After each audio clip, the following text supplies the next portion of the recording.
Welcome, family, to a brief introduction of what I have been studying so hard and passionately in my Maharishi Ayurveda self-pulse reading course. In this lesson, we will discuss 5 core main ideas. 1. The relationship between consciousness and intelligence on the physiological level. 2. How to feel and locate the pulse at the different levels. 3. The benefits of self-pulse reading. 4. The nature of three doshas. What are they? How to balance them, their functions, their locations, expressions, qualities, and as we call it in Sanskrit, the gunas. And lastly, number 5, the Ayurvedic perspective on food preparation, diet, digestion, including the 6 tastes of food. And that is where we will be introducing Ojas, Soma, Agni, Ajirn, and Ama. To start off, Ayurvedic's holistic approach to health is centered in wholeness and prevention of disease and illness before it manifests on the physical level.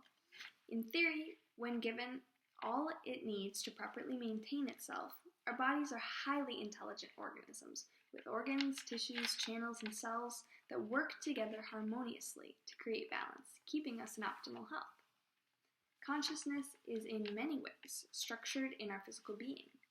Our consciousness is fundamental and subtle and is located everywhere in our bodies and in nature. Just having awareness on the role that consciousness plays in our lives on a personal and collective level strengthens our ability to utilize our self-referral consciousness. This brings me to why self-pulse reading is so valuable and fundamental to Ayurvedic practice. DIgestion is an ancient practice that enlivens the connection between mind, body, and spirit. For perfect health, we need balance between each of these areas. Locating the pulse is very simple and enjoyable to do. We first make sure we are hydrated, that our feet are on the floor, uncrossed, our nails are cut short so that we don't pierce our wrists, and that we are comfortable. We then designate which hand we will read our pulse on, the opposite arm, based on the reproductive organs in our own bodies. For people with biological female organs, we use our right hand to read on our left arm, where the lunar and feminine energy is most present in the pulse. And for people with biological male organs, use your left hand to read on your right arm, where the solar and masculine energy is most present in the pulse. Now let's start. With your pointer finger, locate your radial bone on the tip of your thumb. Then when you've done this, drag your finger down and at a slight angle, about a centimeter, into the radial crest. And then when you've done this, make a point here to keep your elbow at about 90 degrees because we don't want to constrict blood flow when reading our pulse like this. It's also very important to apply even pressure in every finger. Just setting an intention to do this will be enough, as we don't want to have any stress or concern over this while we practice. The experience should be very blissful and enjoyable when reading the pulse. We will also use our first 3 fingers to then innocently and pleasantly read the pulse. At first, we do not need to know how to notice the doshas or their qualities, but just giving our attention to the pulse enlivens the connection between consciousness and physical matter in our physiology. We read our pulse for a few minutes, and then afterwards we can take note of what we feel in our pulse. So just innocently placing the fingers on the pulse, closing your eyes, and giving nice attention and awareness to your pulse. And then, after we read our pulse for a few minutes, we can take down notes on what we felt. These 3 fingers each measure a dosha. The pointer reads the condition of vata dosha. The middle finger reads the condition of pitta dosha, and the ring finger reads the condition of kapha dosha. I will now instruct how to read the deep pulse, which gives us the most fundamental and deepest expression of the doshas in the pulse. So let's start with the same procedure of reading the surface pulse as we just did. So take a comfortable grip of your wrist with the 3 fingers in the radial crest, like this. And when you've done this correctly, you want to apply more pressure to the point where it feels like stopping the pulse for just a few beats. And then very gently, we release a small amount of pressure to feel the pulse again. And then innocently feel the pulse here at the deepest level. This deep level of the pulse tells us the most fundamental and subtle expressions of the doshas in our pulse. So it's a very useful tool to read at the deep level. Then we can take a few minutes here just to set our awareness on the pulse and enjoy how it feels. The best indication of a healthy and balanced pulse is if it's enjoyable and comfortable to feel. So now that you've tried reading your own pulse, let's go over the benefits of pulse reading and why it is held in such a high regard in Ayurvedic practice. To detect imbalance, detect the cause of an imbalance, and enlivening maintenance and restoration of health by setting our awareness and attention to health are the 3 greatest benefits of self-pulse reading. Our attention and awareness has a very natural healing effect.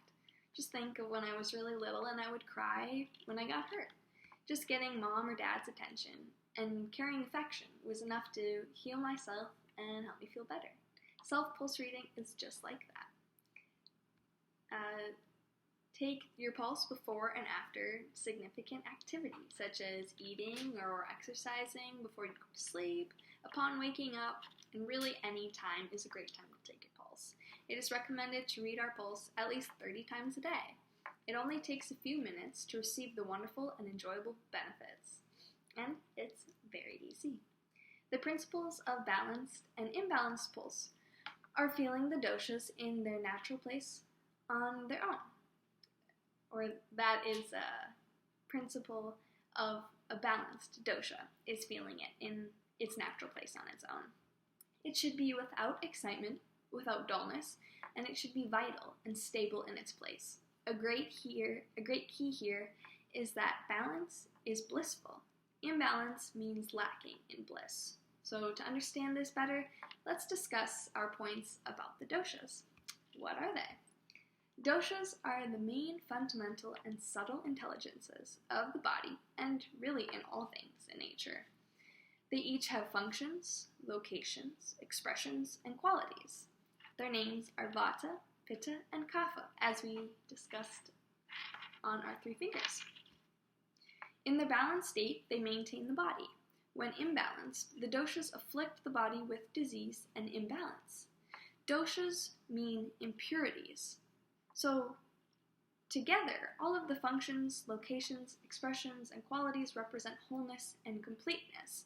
So when we divide the 3, or divide the one wholeness into the 3 doshas, we have impurities that can potentially become imbalanced based on our habits and our lifestyle.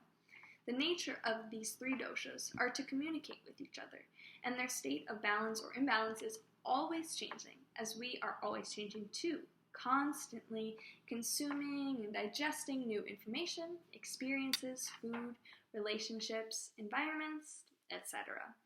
We balance by a principle called samanya vishesh. Like increases like.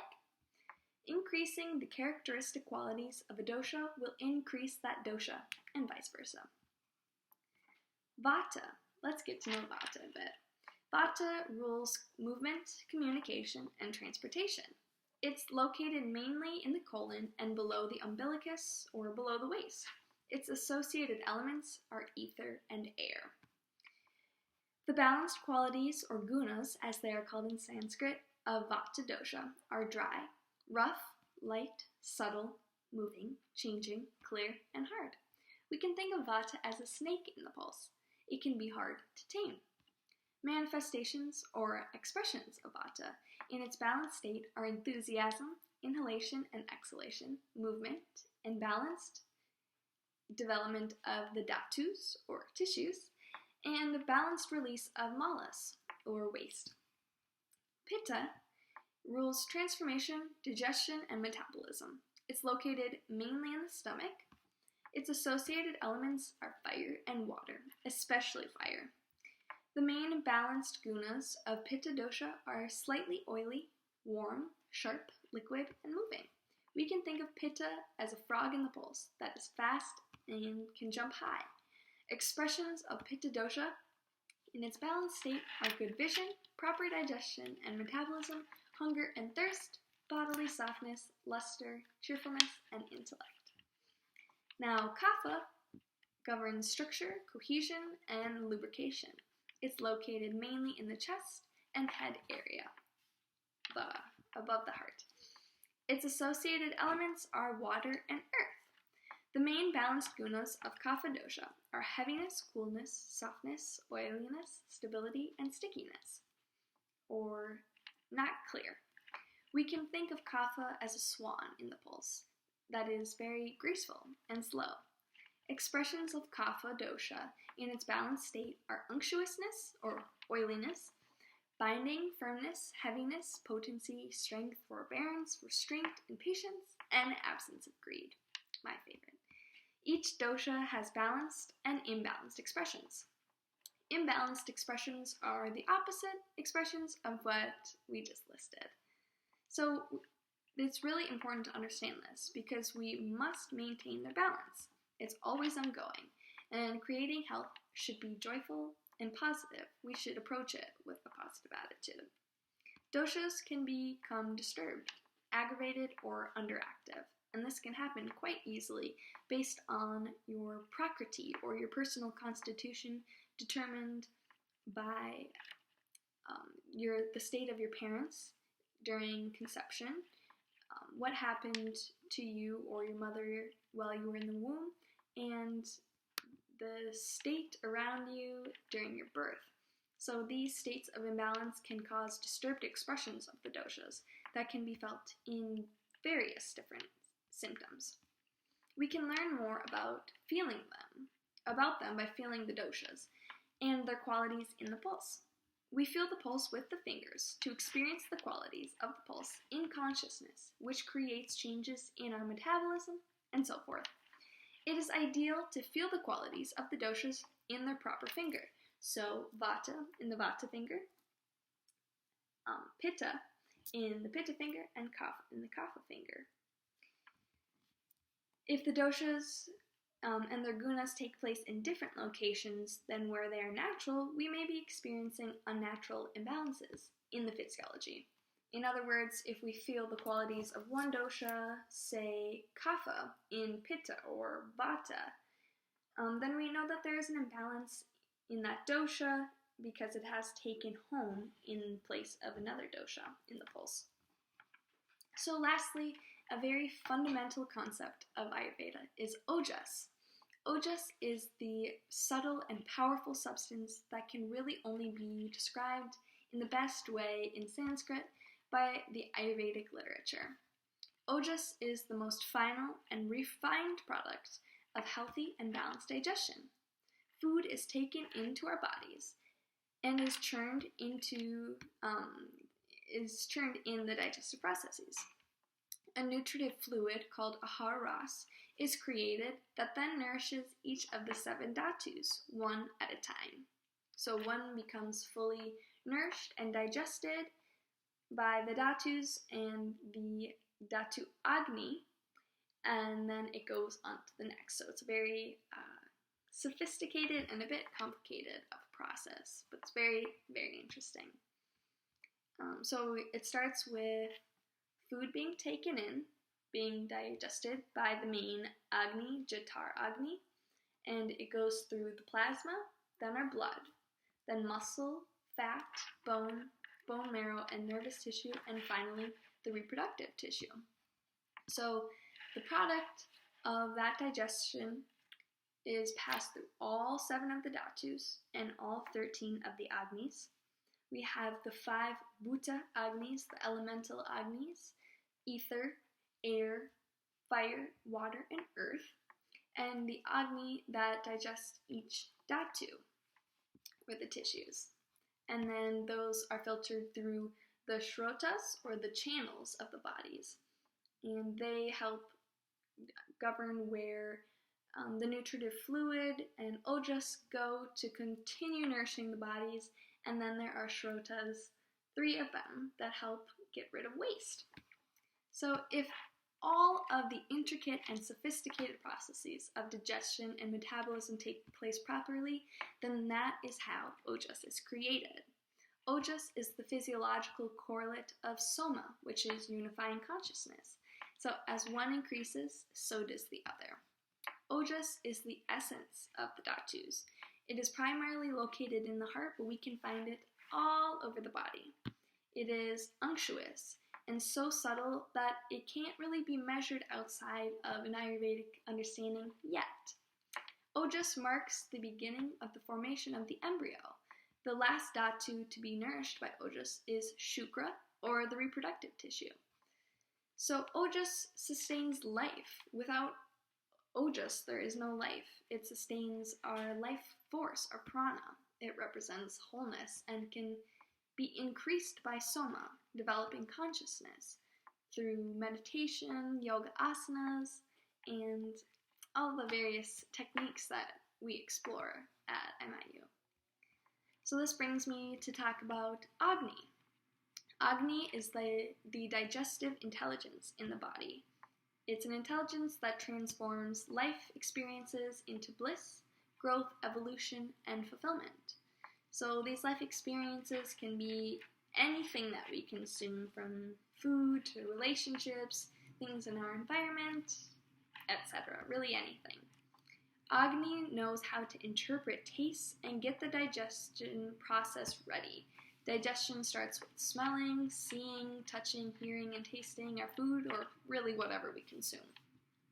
There are 6 tastes in Ayurveda, and these 6 tastes correlate with the dosha types, so we can learn how to balance our doshas by eating the proper foods we need to do so. These 6 tastes are sweet, sour, salty, bitter, pungent, and astringent. Sweet increases vata and pitta, sweet decreases vata and pitta and increases kapha. Sour decreases vata and increases pitta and kapha. Salty decreases vata and increases pitta and kapha. Pungent increases vata and pitta and decreases kapha. Bitter increases vata and decreases pitta and kapha. And lastly, astringent increases vata and decreases pitta and kapha. Our Agni is very intelligent. Ajirn is indigestion, which is characteristic of an imbalanced state of Agni. So when our digestion isn't working so well for various reasons, we have Ajirn. And this often results in Ama. Some symptoms of Ajirn are headaches, fainting, stiffness, yawning, aching, fever, vomiting, anorexia, upon many others that we can feel. Fasting, eating during indigestion, overeating or irregular eating patterns, intake of heavy, cold, frozen, rough or contaminated foods, and faulty adaptation to place, time of day, weather, and seasons, plus many, many more are causative factors of Ajirn. Now, we just mentioned Ama. Ama are impurities and undigested food particles, particularly, and they create toxins in our body. Ajirn and Ama are at the basis of many diseases, so curing Ajirn and eliminating Ama spontaneously and naturally eliminates disease. Some easy ways to eliminate Ama and regulate balance are to avoid the causative factors that we listed above, using digestive spices such as ginger, cumin, black pepper, and fennel, and drinking hot water with lemon and honey. We should eat our largest meal at lunch when our digestive fire is strongest in the day.